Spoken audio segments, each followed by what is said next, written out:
শেখ হাসিনা সহ ৩০ জনের বিরুদ্ধে গুমের ২ মামলার অভিযোগ আমলে নিয়ে ৩০ আসামির বিরুদ্ধে গ্রেফতারি পরোয়ানা জারি করেছে আন্তর্জাতিক অপরাধ ট্রাইব্যুনাল ১।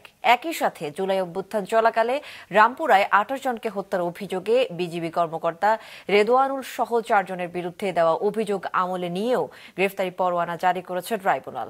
এর আগে সকালে মামলা ৩টির অভিযোগপত্র দাখিল করে প্রসিকিউশন। ৩টি মামলাতেই আইনশৃঙ্খলা বাহিনীর অনেকে অভিযুক্ত হয়েছেন। এদের মধ্যে যারা এখনো চাকরিতে রয়েছেন, ট্রাইব্যুনালের নতুন আইন অনুযায়ী তারা চাকরিতে থাকতে পারবেন না বলে জানিয়েছেন চিফ প্রসিকিউটর তাজুল ইসলাম।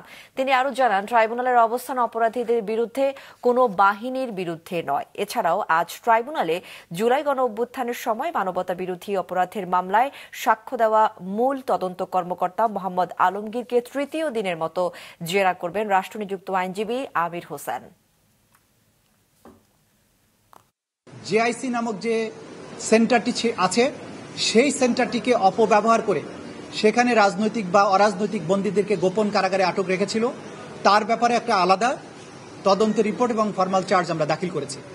এবং এই ঘটনার সাথে সাবেক প্রধানমন্ত্রী শেখ হাসিনা, সাবেক স্বরাষ্ট্রমন্ত্রী আসাদুজ্জামান খান কামাল, প্রধানমন্ত্রীর সাবেক নিরাপত্তা উপদেষ্টা তারিক আহমেদ সিদ্দিকী সহ র্যাপিড অ্যাকশন ব্যাটালিয়ন এবং ডিজিএফআই এর বিভিন্ন পর্যায়ের বেশ কিছু অফিসার যারা আসামি হিসেবে আছেন, তাদেরকে আমরা অন্তর্ভুক্ত করেছি।